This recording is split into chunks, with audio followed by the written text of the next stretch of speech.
사랑합니다. 축복합니다.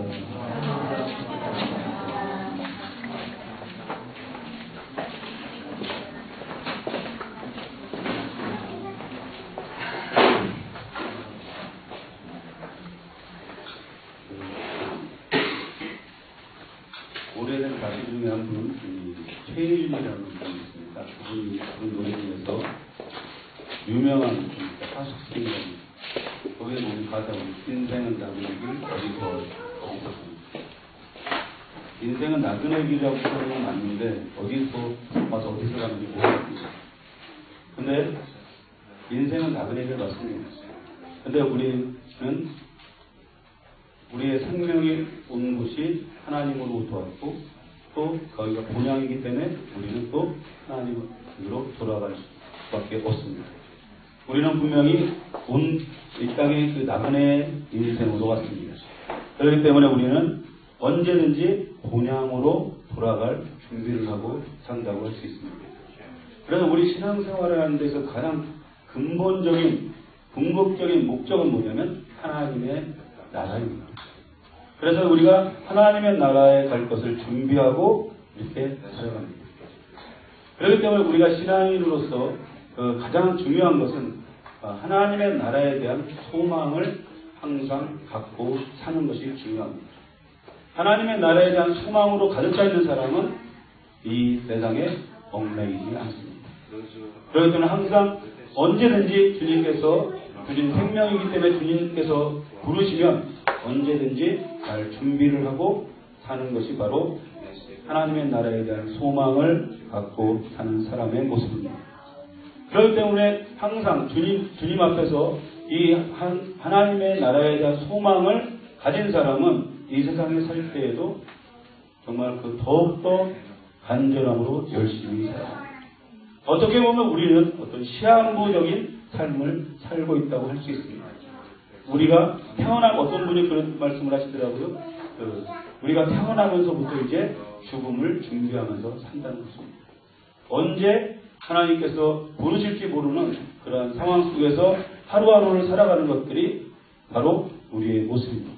그랬을 때 이 세상에서 살아가는 동안 항상 우리는 하나님의 뜻에 합당한 거룩한 삶을 살아야 될 것이고 또한 순결한 삶을 우리가 살아가야만 합니다. 그것에 대한 소망을 두고 살아가는 사람이 바로 하나님의 나라에 대한 소망으로 가득 찬 사람입니다. 그럼 하나님의 나라라고 하는 것은 그럼 무엇인가? 사도 바울이 경험했다고 하는 삼층천, 저 하늘 어느 곳에 위치한 곳이라고 할 수가 있습니다. 그걸 천국이라고 얘기할 수 있습니다. 또 하나는 하나님의 나라라고 하는 것은 이 땅에 예수 그리스도께서 이 땅에 오셔서 선포하신 우리가 이 땅에서 누려야 될 하나님의 나라가 있습니다. 어떤 분들은 이런 얘기를 하더라고요. 보면 천국의 하늘의 우리가 알 수 없지만 저 하늘의 어느 곳에 위치한 그 하나님의 나라에 대해서는 잘 믿으려고 하지 않습니다. 그냥 이 땅에서 누리는 하나님의 나라만을 강조하는 사람이 있습니다. 그러나 그것은 하나만 아는 것입니다. 우리는 분명히 하나님께서 세우신 우리가 죽어서 이제 영원한 삶을 살 그 하나님의 나라, 이 하늘 어딘가에 있는 하나님의 나라에 가게 되어 있습니다.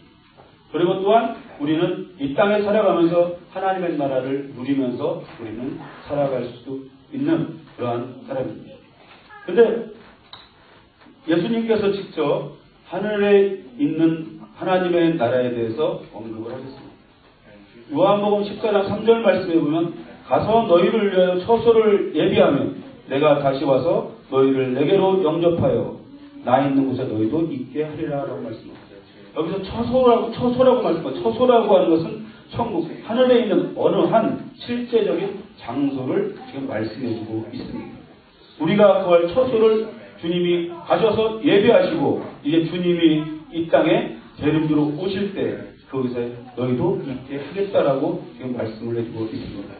요한계시록 21장이나 22장에 보면 사도 요한이 간증했던 것은 바로 하늘에 있는 하나님의 나라의 실제적인 장소를 그 환상 속에서 보고 그 계시를 통해서 그것을 기록한 것을 볼 수가 있습니다.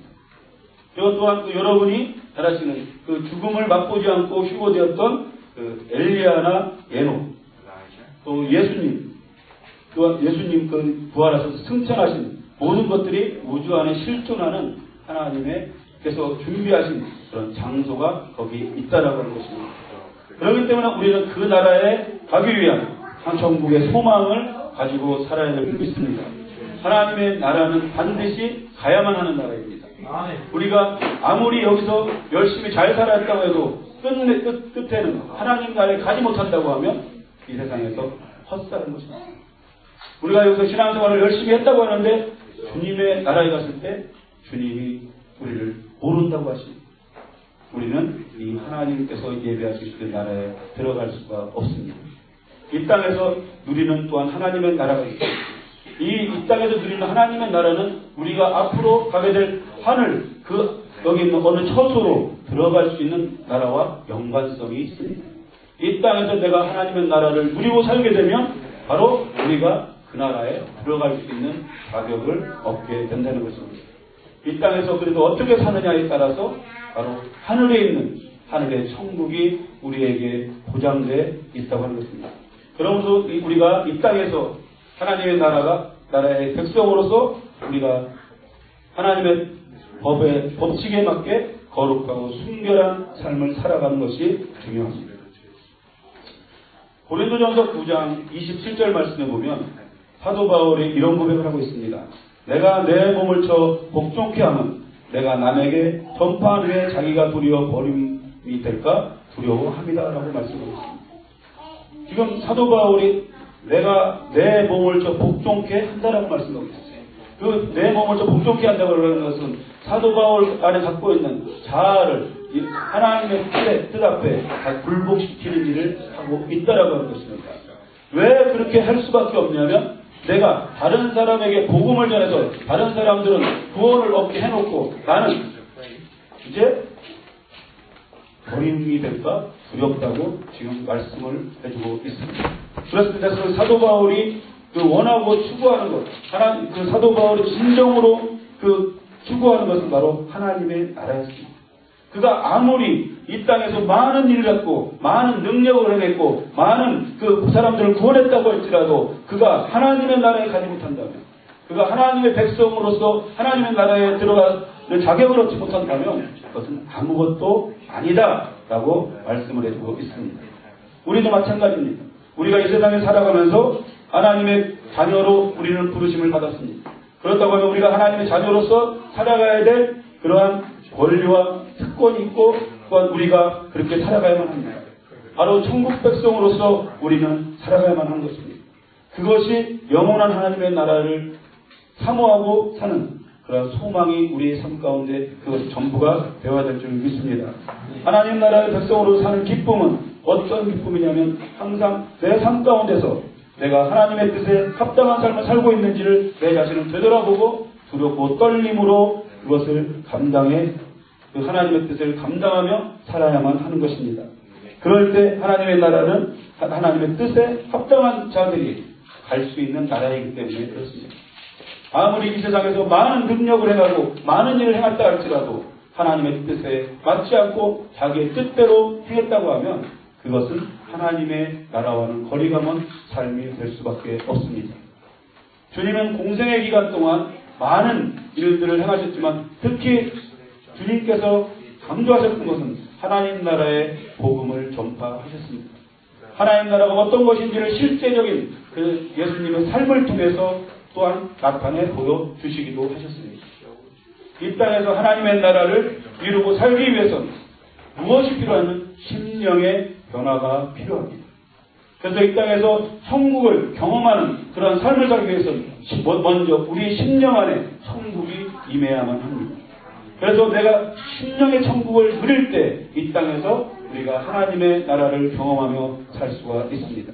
주님이 처음 이제 사역을 시작하시면서 첫 번째로 선포하신 말씀이 뭐냐면 마태복음 4장 17절 말씀에 보면 회개하라 천국이 가까워 왔다라고 말씀하셨습니다. 회개의 복음을 선포하셨습니다. 또한 세례요한도 회개하라 천국이 가까워 왔다고 말씀하고 있습니다. 하나님의 나라는 어떠한 나라냐? 하나님의 나라 갖고 왔는데 하나님 나라에 가기 위해서 무엇이 필요하냐? 회개가 필요하다고 지금 말씀하고 있습니다.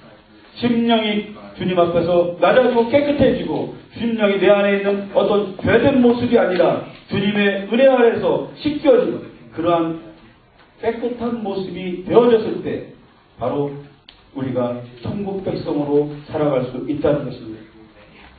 철저히 회개하고 깨끗하게 씻겨졌을 때 진짜 우리가 경험할 수 있는 것이 하나님의 나라입니다.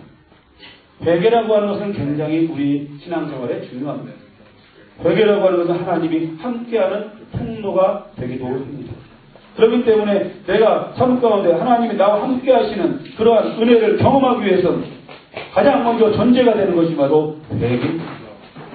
그래서 베드로는 이렇게 말했습니다. 너희가 회개하고 예수 그리스도의 이름으로 세례를 받음을 통해서 성령을 선물로 받게 될 것이다 라고 말씀하고 있습니다.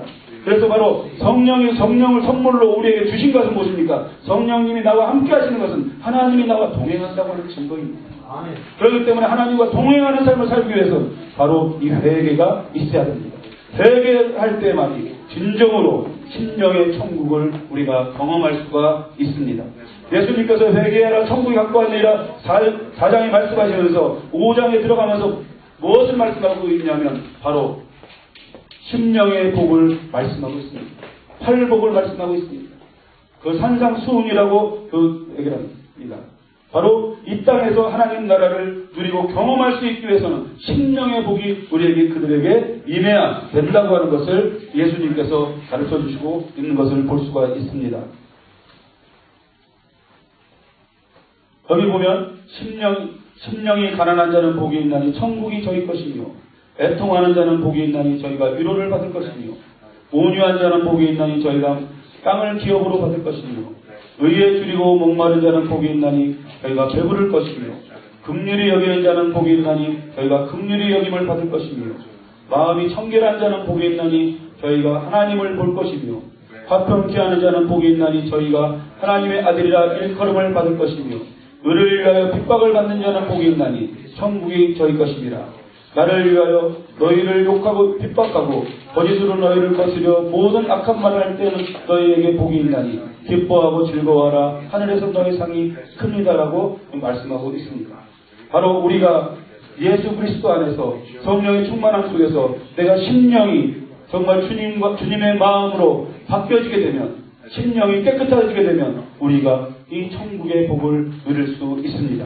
이 땅에서 하나님의 나라를 누리고 경험하기 위해서는 바로 마음의 변화, 심령의 변화를 통해서 우리가 천국을 경험하게 되는 것입니다. 마음이 천국이 되면 우리의 삶이 천국으로 바뀌어지게 되어 있습니다. 그래서 우리의 마음은 너무나 중요합니다. 우리의 마음이 어떠냐에 따라서 우리의 삶이 지옥 같은 삶을 살 수도 있고 내 마음이 어떠냐에 따라서 천국의 삶을 우리가 살 수가 있습니다. 그래서 심령의 천국이 우리 안에 먼저 임해야 됩니다. 심령이 우리 마음이 천국에 있는 것과 같이 그 안에 기쁨과 평강과 안식이 넘쳐야만 합니다. 그럴 때 우리 실제적으로 우리의 삶 속에서 우리 하나님의 나라를 경험하게 되는 것입니다. 예수님은 이 땅에서 천국을 선포하셨습니다.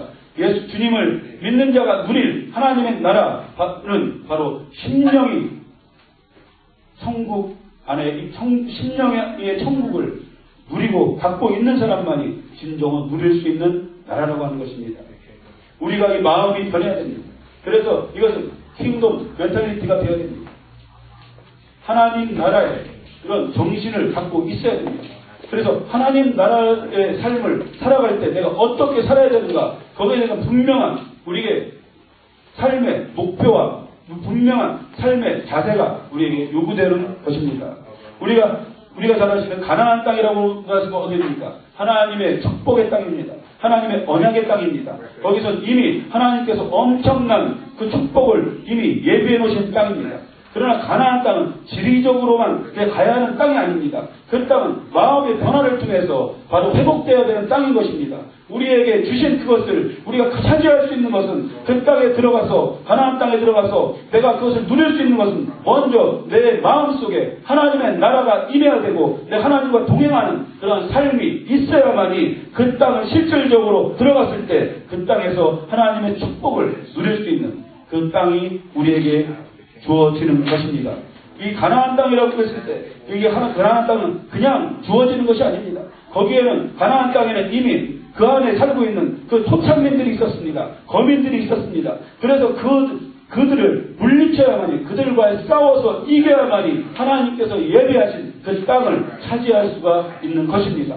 거기서 승리를 해야만이 진정으로 하나님께서 우리에게 주신 그 땅을 우리가 누리며 살 수 있는 그 축복의 땅으로 만들 수 있는 것입니다. 그러기 위해서 그 땅에 들어가서 진정한 축복을 누리기 위해서 이스라엘 백성들이 40년 동안 광야에서 훈련한 것이 무엇입니까? 심령이 낮아지는 것을 훈련했습니다. 하나님 앞에서 그들이 낮아지는 훈련이 되어지고 온전히 하나님만을 바라보고 온전히 하나님만을 추구하고 온전히 하나님으로부터 오는 그 은혜만을 사모할 수 있는 그런 낮아진 심령이 되어졌을 때 거기에는 하나님의 나라가 이미 임한 것이고 그러한 삶을 통해서 가나안 땅에 들어가서 진정한 삶의 축복을 누리게 되는 그 은혜를 입게 되는 것을 볼 수가 있습니다. 우리 성도들은 이미 천국 백성으로 부르심을 받은 존재들입니다. 여러분 안에 이미 하나님의 나라가 임해 있습니다. 그러나 우리가 하나님의 나라를 우리가 추구하고 하나님의 나라에서 누리는 그런 축복을 왜 누리지 못하고 삽니까? 우리의 삶 속에서 진정한 축복이 임했음에도 불구하고 우리가 진정한 천국의 축복을 누리지 못하는 것은 우리의 심령이 변화되지 않았기 때문에 그렇습니다. 우리 심령이 바로 하나님의 나라의 심령으로 바뀌어 있지 않으니까 우리가 어떤 삶을 살아가도 환경에 조그만 어려움이 닥쳐도 금방 우리의 심령이 하나님의 나라와는 거리가 먼 그러한 모습으로 바뀌어지기 때문에 그렇습니다. 내 자아가 깨어지지 않았기 때문에 그렇습니다. 내 속에 내가 너무나 많기 때문에 하나님이 내 안에서 역사할 수 있도록 주님이 주인이 되어서 나를 다스릴 수 없기 때문에 진정한 우리의 삶 가운데 하나님의 나라를 경험하며 살지 못하고 있는 것입니다. 하나님의 나라라고 하는 것은 어떤 개념입니까? 그것은 통치의 개념입니다. 하나님이 통치하는 것입니다. 하나님이 우리 심령 가운데 하나님의 나라가 임했다고 하는 것은 바로 우리의 내 자아 속에 하나님이 오셔서 하나님이 우리를 다스리시고 우리를 정복하시고 그래서 하나님이 원하시는 삶으로 이끌어가는 것입니다.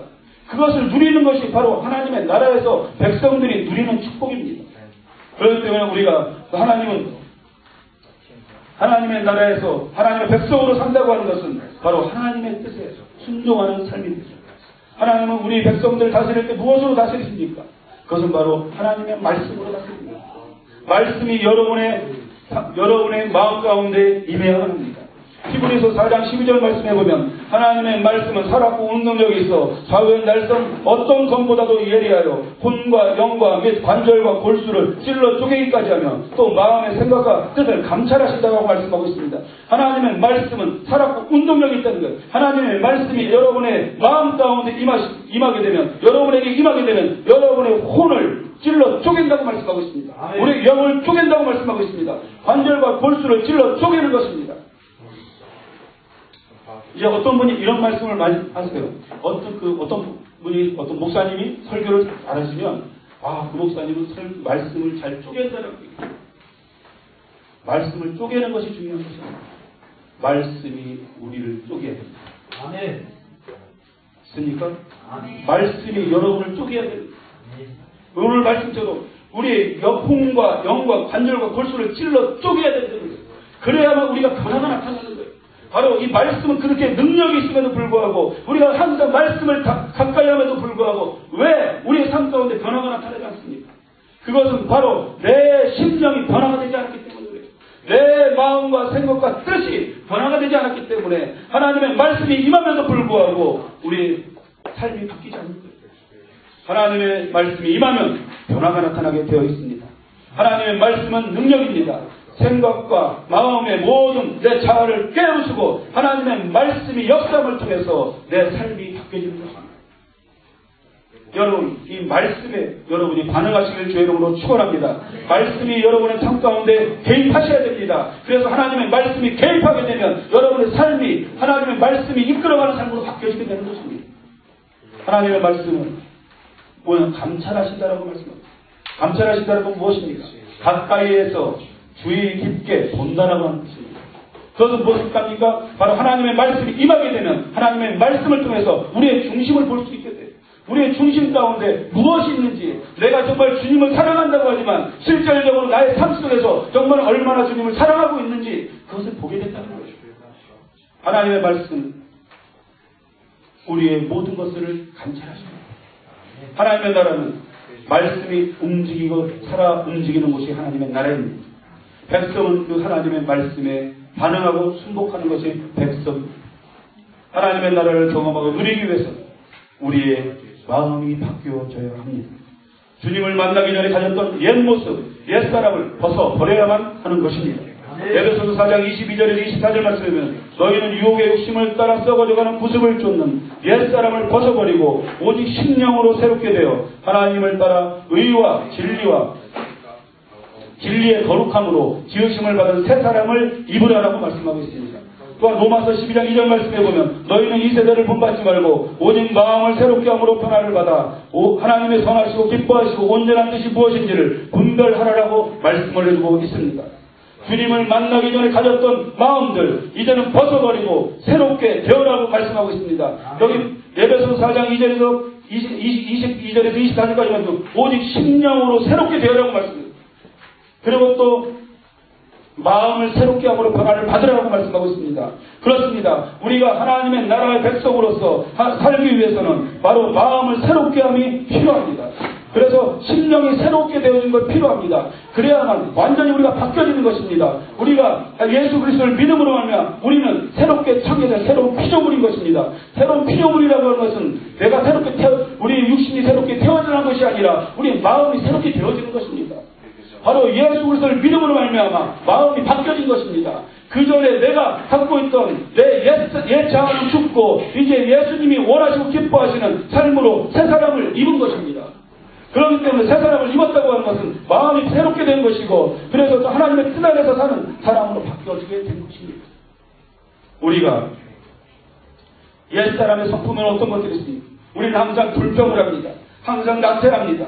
항상 열철기가 있고 항상 시기가 있고 항상 습불에 의해서 마음이 쓴 마음으로 가득 차 있고 때로는 정욕에 가득 차 있고 때로는 어떤 무관심과 잔인한 말과 비난과 판단과 정욕과 충동은 이런 심령의 상태에 있었다고 하면 이제 예수 그리스도의 십자가의 은혜로 말미암아 우리가 변화가 되어야 하는 것입니다. 심령이 바뀌어져야 되는 것입니다. 그래서 그 마음 속에 주님의 마음을 가득 차야 되고 성령의 열매로 가득 차야 하는 것입니다. 그래야만 우리가 천국을 경험하며 살 수가 있습니다. 성령 안에서 우리가 변화되어야 합니다.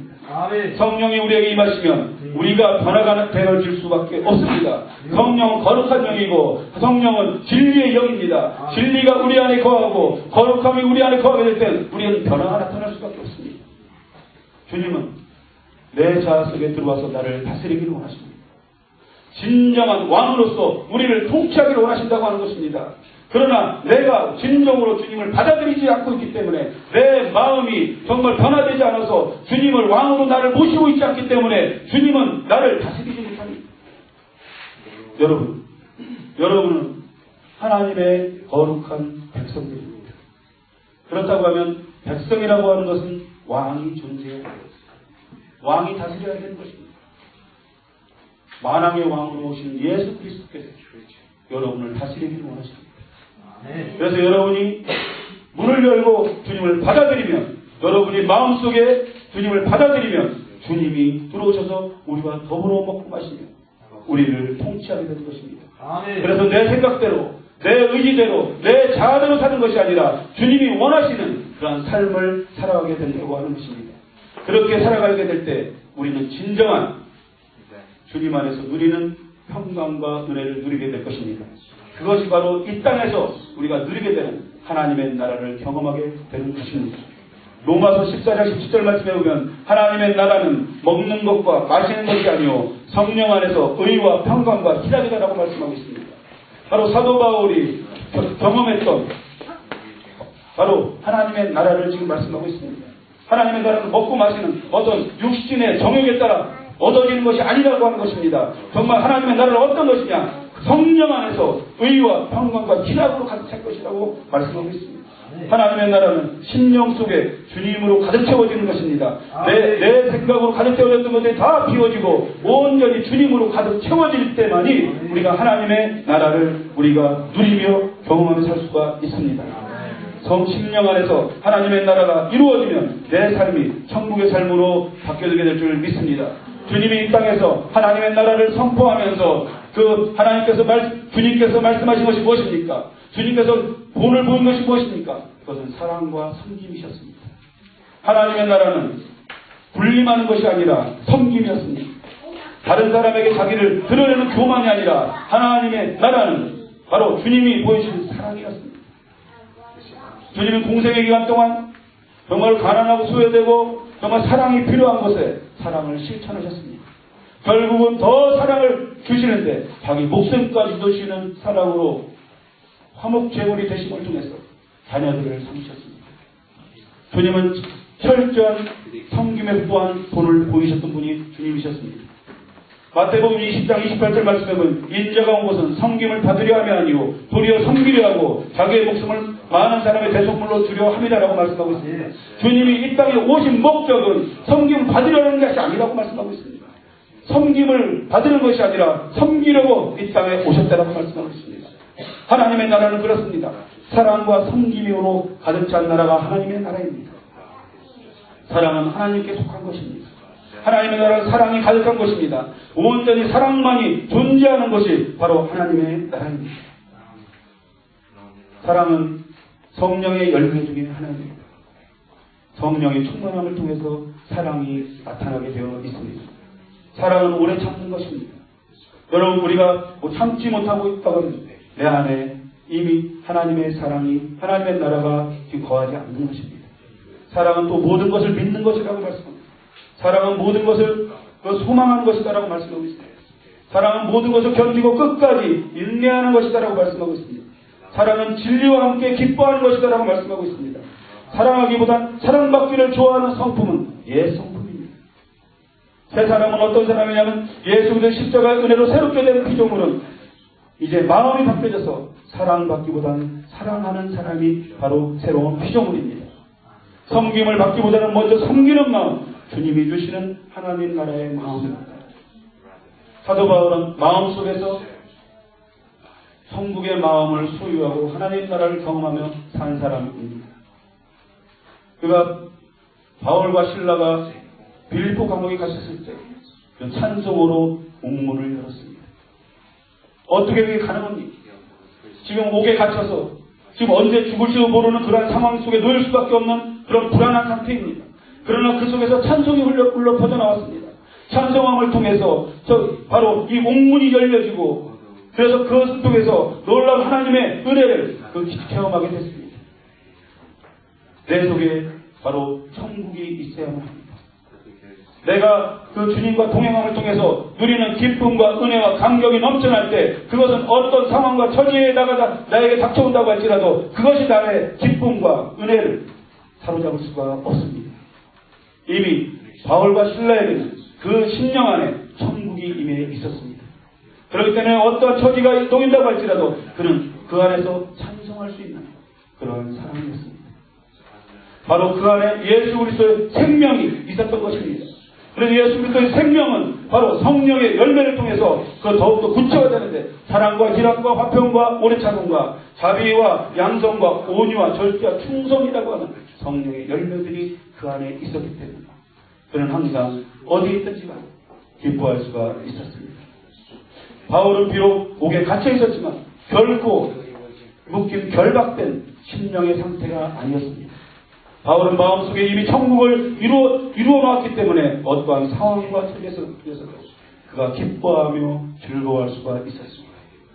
빌립보서 4장 11절에서 13절까지 보면 내가 궁핍함으로 말하는 것이 아니라 어떠한 형편에든지 내가 자족하기를 배웠느니 내가 비천에 처할 줄도 알고 풍부에 처할 줄도 알아 모든 일에 배부르며 배고픔과 풍부와 궁핍에도 일체의 비결을 배웠노라. 내게 능력 주신 자 안에서 내가 모든 것을 할 수 있느니라라고 말씀하고 있습니다. 그가 내게 능력 주시는 자 안에서 모든 것을 할 수 있다라는 고백은 어디서 나왔습니까? 그것을 그가 때로는 궁핍함에 처할 수도 있고 때로는 부함에 처할 수도 있지만 어떠한 상황과 처지에 처했다고 할지라도 주님과 함께함을 통해서 가족함을 배웠다는 것입니다. 어떤 상황과 처지 가운데서도 주님이 함께 하시는 그 은혜를 경험했다는 것입니다. 그러기 때문에 내게 능력 주시는 자 안에서 내가 모든 것을 할 수 있다고 하는 그러한 고백을 할 수 있었습니다. 내가 어떠한 형편과 처지에 있다고 할지라도 나를 기쁘게 하시고 나를 항상 감사하게 하시고 항상 은혜 가운데서 이끌어지는 그 하나님의 능력, 그 주님의 능력 안에 내가 있을 때 내가 어디에 있든지 간에 내가 모든 주님의 일을 감당할 수 있다고 하는 그러한 고백을 할 수가 있었습니다. 모든 것을 감당할 수 있다고 하는 고백입니다. 오늘 우리가 읽은 본문 말씀은 담대히 하나님 나라를 전파했다라고 말씀하고 있습니다. 이렇게 가능했던 것은 자기가 먼저 하나님의 나라를 경험했기 때문에 가능했습니다. 자기 자신이 경험하지 않았다면 어떻게 하나님의 나라를 담대하게 전할 수 있겠습니까? 자기의 심령 속에 이미 하나님 나라를 경험했고 또한 그가 삼층천이라고 하는 그 하늘나라에 지금 하늘에 있는 하나님께서 예비하신 그 처소를 바울이 직접 가봤기 때문에 하나님 나라를 담대히 전할 수 있었다는 것입니다. 예수 그리스도의 십자가와 복음을 통해서 변화된 삶을 통해서 하나님 나라를 누릴 수 있음을 가르칠 수 있었다는 것입니다. 그렇습니다. 우리 안에 예수 그리스도를 증거할 수 있는 그런 능력들이 나타나야 될 줄 믿습니다. 우리 안에는 무엇을 우리가 전해야 됩니까? 예수 그리스도의 생명을 전해야 되는 것입니다. 우리 안에 예수 그리스도의 생명이 없다면, 생명이 살아서 움직이지 않다고 있다면 내가 어떻게 다른 사람에게 예수 그리스도를 증거할 수 있습니까? 내가 경험한 예수 그리스도를 전해야 하는 것입니다. 내가 만난 예수 그리스도를 전해야 하는 것입니다. 내가 만나지 못한 예수님을 전하는 것은 힘이 없습니다. 그것을 내가 다른 사람에게 어떤 성경적 교리를 가르치겠습니까? 그래서 지금 요즘 사람들이 강팍하기 때문에 그런 교리 갖고는 끄떡도 하지 않습니다.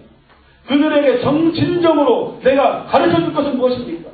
내가 만난 예수 그리스도, 내 안에 있는 예수 그리스도, 나를 변화시켰던 예수 그리스도, 내가 그 예수 그리스도 만남을 통해서 새로워진 나의 삶을 전해야 되는 것입니다. 네. 바로 사도 바울은 그런 사람이었습니다. 그렇기 때문에 자신이 옛날에 어떤 사람이었다는 것을 말하는 것에 대해서 부끄러워하지 않았습니다. 왜? 지금은 완전히 바뀐 삶을 살고 있기 때문에. 자신이 얼마나 악한 그 죄인의 괴수라는 것을 떳떳하게 얘기할 수 있었던 것은 내가 죄인의 괴수였지만 예수 그리스도의 십자가의 은혜로 말미암아 변화된 나의 모습은 이제 예수를 위해서 죽는 사람이 됐다는 것입니다. 여러분, 우리가 예수 그리스도를 만나야 됩니다. 우리가 예수 그리스도를 경험해야 됩니다.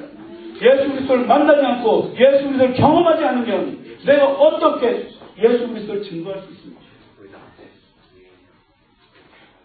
우리는 하나님의 백성들입니다. 하나님 나라가 우리의 심령 가운데 이미 입에 있습니다. 내 심령이 열어젖히고 내 자아를 예수 그리스도의 십자가 앞에 다 내려놓고 온전히 주님이 나를 다스려 가도록 내가 내려놓기 시작하면 내 심령 속에 천국이 임하게 되는 것입니다. 하나님이 통치하게 되는 것입니다. 주님이 통치하고 다스려서 내가 주님이 원하시고 기뻐하시는 삶을 살게 되는 것입니다. 그럼 우리가 구체적으로 어디서 하나님의 나라를 우리가 이루면서 살겠습니까? 내가 먼저 하나님의 나라의 은혜를 경험하며 살아야 합니다. 그리고 우리 가정에서 심령의 천국을 누려야 하는 것입니다. 이 시대에 얼마나 많은 가정이 깨져가는지 알 수가 없습니다. 수없이 많은 가정들이 파탄을 이루고, 그러나 그것은 주님의 뜻이 아닙니다. 많은 사람들이 이혼을 하고 있는 그 중에서 크리스찬들은 없겠어요? 많이 있다는 거예요. 그러나 주님이 원하시는 것은 가정이 천국을 경험하는 것입니다. 정말로 주님 앞에 봉사하고 헌신하고 많은 일을 한다고 하지만 가정에 들어가서 만날 부부간에 싸움이 있고 분쟁이 있고 부모와 자식 간에 분쟁이 있고 맨날 그런다고 하면 그것이 하나님 기뻐하시는 가정이 아니에요. 가정은 하나님이 주신 선물입니다. 그 가정에 하나님의 천국이 임해하는 것입니다. 하나님의 나라가 가정 속에 하나님의 나라가 임해하는 것입니다. 그 안에서 사랑이 가득해야 되고 섬김이 가득해야 되고 은혜와 감사와 순종함이 넘쳐나야 하는 것입니다. 그래서 그 가정을 통해서 하나님의 나라가 확대되어야 하는 것입니다. 그 가정이 정말 누가 봐도 그 가정은 하나님이 다스리시는 하나님이 함께하는 가정이라고 하는 것들을 보여줘야 하는 것입니다. 그게 바로 우리가 하나님의 자녀가 하나님의 나라를 누리는 그 공간입니다. 가정에 하나님의 말씀이 통치가 있어야 해요. 그렇기 때문에 가정 안에 말씀이 항상 살아 움직일 수 있도록 항상 말씀을 가까이 하는 가정이어야 됩니다. 또한 가정이 기도가 있어야 됩니다. 하나님 앞에 기도하지 않는데 어떻게 하나님의 뜻대로 살 수 있습니까? 가정이 정말로 하나님의 은혜 가운데 하나님의 나라를 이루기 위해서 그 안에 항상 주님을 경외하는 기도가 넘쳐나야 됩니다. 기도가 흘러넘쳐야 됩니다. 그래야만 진정으로 그 가정이 하나님이 기뻐하시는 은혜로운 가정이 될 수가 있습니다. 우리가 힘과 능으로 가정을 아무리 하나님의 나라를 만들고 싶어도 하나님이 그 가정에 개입하지 않아요. 하나님의 나라를 이룰 수 없는 것입니다. 그렇기 때문에 하나님의 나라를 그 가정에 이루기 위해서 먼저 하나님 앞에 이 가정을 맡기고 하나님 가정을 다스려 주시옵소서. 하나님이 통치하여 주시옵소서. 이 가정의 주인이 되어 주시옵소서. 그래서 우리 가정에 필요한 것들을 공급하시고 우리 자녀들의 장래일들을 아버지 주님 책임져 주시고 이끌어가 주시옵소서. 그럴 때 그 가정 정말 하나님의 나라를 경험하게 될 줄 믿습니다. 또한 둘째로 하나님의 나라를 이루어야 되는 것은 바로 우리 교회를 통해서 하나님의 나라가 확대되어야 합니다. 교회는 주님의 핏값으로 사신 것입니다. 그냥 세워진 것이 교회가 아닙니다. 누구의 어떤 그 생각에 의해서 누구의 의지에 의해서 세워지는 것이 교회가 아닙니다.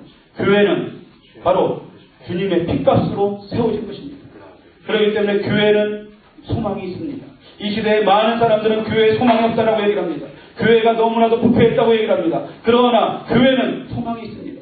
주님이 살아 움직이시는 그런 교회가 되어진다면, 교회가 주님이 주인이 되어지는 그런 교회가 되어진다면 소망이 있는 것입니다. 바로 이 교회가 하나님의 나라를 경험할 수 있는 교회로 만들어야만 합니다. 그래서 그것은 누구의 책임입니까? 바로 우리의 책임입니다. 우리가 정말 주님 앞에서 주님께서 함께하기 원하셨던, 그래서 우리가 주님의 은혜 가운데서 함께 모였던 이 교회가 정말 하나님이 기뻐하시는, 하나님이 정말 축복하시는 교회를 우리가 만들어야만 하는 것입니다. 주님이 교회에서 영광을 받으셔야 됩니다. 왜 교회가 타락을 합니까? 그것은 교회가 주님이 영광을 받는 것이 아니라 인간이 영광을 받으려고 하기 때문에 교회가 타락을 하고 있습니다. 교회의 주인은 주님이십니다. 예수 그리스도십니다. 예수 그리스도만 온전히 높여지고 예수 그리스도 뜻대로 행해진다고 하면 교회는 절대 부패하지 않습니다. 그리고 온전히 주님께서 원하시는 삶대로, 주님 원하시는 뜻대로 교회가 이끌어가진다면, 영적으로 깨어져서 주님이 원하시는 일들을 분별하며 산다고 하면 교회는 절대 부패하지 않습니다. 교회 가운데 얼마나 많은 일들이 있습니다. 얼마나 많은 분쟁들이 있습니다. 교회를 서로 차지하기 위해서 양쪽으로 갈려져서 얼마나 또 싸우는 교회들도 많은지 모릅니다. 그 모습을 볼 때 주님이 얼마나 가슴 아파하시겠습니까? 한 공간에서 서로 두 패로 모여서 예배를 드리죠. 서로 예배를 방해합니다. 그 피아노가 한 대밖에 없어요. 그러니까 피아노 서로 차지하려고 싸워요. 그리고 양쪽에서 서로가 노래를 이제 찬양을 하는데 찬양 또 부르는 것 마귀들과 싸우고 누가 마귀인지 모르겠어요. 서로 마귀라는데 서로 마귀. 그런 교회들이 그건 이미 사단의 밥이 됩니다. 하나님의 뜻을 모르니 서로가 사랑이 없으니 서로가 서로가 자기 것만 주장하면 서로 싸우게 되는 거죠. 교회는 오직 주님만이 영광 받으셔야 됩니다. 아멘. 오직 주님만이 높이셔야 됩니다. 아멘. 그런 교회라고 하면 때로는 우리가 분쟁이 있다고 할지라도 은혜 안에서 해결이 되는 것입니다. 왜? 주님이 높여주시니까. 주님이 원하시는 걸 아니까. 되는 겁니다. 교회는 목회자와의 성도와의 사랑이 넘쳐야 됩니다. 성도와 성도가 간의 사랑이 넘쳐야 됩니다. 그래야만 그렇게 사랑으로 가르쳐야 때 악한 세력이 틈타지 못해요. 하나님의 나라를 우리가 먼저 이루어야 될 줄 믿습니다. 하나님이 다스리고 통치하는 은혜를 경험해야 합니다. 내 마음이 주님께 드려지고 주님이 다스리기 시작하면 심령이 변화가 나타나게 되어 있습니다. 심령이 천국을 경험하게 될 줄 믿습니다. 여러분 안에 이미 하나님 나라가 임해 있습니다. 예수 그리스도 사랑의 흔적이 여러분을 감싸고 있다는 것입니다. 여러분이 정말로 죽을 수밖에 없는 죄인이었지만 예수 그리스도의 십자가의 은혜로 말미암아 여러분을 사망에서 생명으로 옮겨놓으신 그 사랑의 흔적이 있습니다. 예수 그리스도의 사랑으로 여러분을 감싸 안았던 여러분의 심장 가운데 예수님을 감싸 안았던 사랑의 흔적이 여러분 안에 있다는 것입니다. 이것은 사랑은 강력한 능력입니다. 어떠한 강팍하고 완악한 사람이라고 할지라도 예수 그리스도의 사랑이 그 안에 임하게 되면 예수 그리스도의 사랑이 그를 만지기 시작하면 변화가 나타나게 되어 있습니다. 여러분 안에 그 예수 그리스도의 사랑의 강력한 폭탄이 여러분을 감싸고 있습니다. 여러분이 간직하고 있는 품고 있는 사랑의 폭탄을 여러분의 가정에 터뜨리시길 주님으로 축원합니다. 사랑의 능력으로 가정이 천국이 되어질 것입니다. 여러분이 갖고 있는 사랑의 폭탄을 교회에 터뜨리시길 주의 이름으로 축원합니다. 그럴 때 교회가 사랑으로 뜨거워지게 될 것입니다. 또한 여러분이 갖고 있는 사랑의 폭탄, 여러분이 만나는 사람들에게 터뜨리시길 주의 이름으로 축원합니다. 그럴 때 그들이 변화되는 역사가 나타나게 될 것입니다. 모슬렘들은 자살 폭탄 테러를 했잖아요. 그들은 그 폭탄을 터뜨리면 그도 죽고 다른 사람도 죽습니다. 그러나 우리가 갖고 있는 사랑의 폭탄을 터뜨리면 나도 살고 다른 사람도 사는 것입니다. 내가 살고 가정이 살고 교회가 살고 사회가 살게 되는 것입니다. 여러분이 처해 있는 곳에서 하나님의 나라를 선포하시길 주의 이름으로 축원합니다. 하나님의 사랑의 폭탄을 갖고서 여러분의 속한 곳에서 터뜨리길 바랍니다. 학교에서 만나는 사람들에게 하나님의 사랑의 폭탄을, 주님의 사랑의 폭탄을 터뜨리시고 각 직장에서 그 폭탄을 터뜨리시길 주의 이름으로 축원합니다. 사랑의 능력으로 그곳을 하나님의 사랑의 하나님의 나라로 만드시길 주의 이름으로 축원합니다. 나는 할 수 없습니다. 그러나 주님의 사랑의 향기가 나를 통해서 흘러나가기 시작합니다. 그곳이 천국으로 하나님의 나라로 바뀌게 될 줄 믿습니다. 예수님은 천국을 선포하셨습니다. 그리고 제자들도 또한 천국을 선포했습니다. 초대교회 성도들은 그들의 옛 정령을 통해서 변화되어지니까 그들은 가는 곳마다 하나님의 나라를 선포했습니다. 이제 우리의 사명이 바로 천국을 전파하는 일입니다. 주님이 행하신 사랑과 섬김으로 하나님의 나라를 전파하시길 주의 이름으로 축원합니다. 그래서 우리가 그 전파되었을 때 우리의 그 전파를 통해서 변화된 사람이 또 다시 다른 사람들에게 또 전파하고 그리고 또 다른 사람이 또 전파하고 그럼을 통해서 이 땅에 하나님 나라가 더욱더 확대되는 그런 축복을 우리가 경험하게 될 줄 믿습니다. 여러분, 주님은 여러분을 지금 부르고 계십니다. 나의 사랑의 빚진 자, 너희들이 나를 위해서 할 것이 무엇이냐?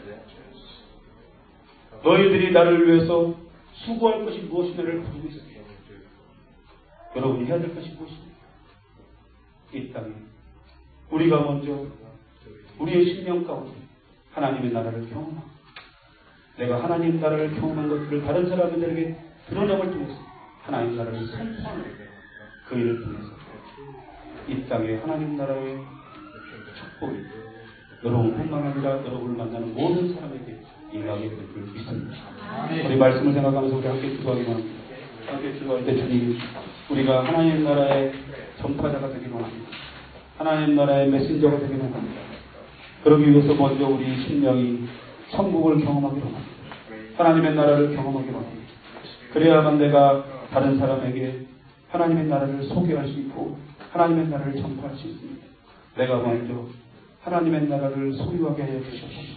내가 먼저 하나님 나라를 경험하고 살게 하여 주셨어. 우리 시간 함께 기도하겠습니다. 은혜로우신 아버지 하나님 감사합니다. 아버지 이 시간에 아버지 주님 앞에 아버지 다시 한번 아버지 기도하기를 원합니다. 아버지 하나님이여 우리가 아버지 주님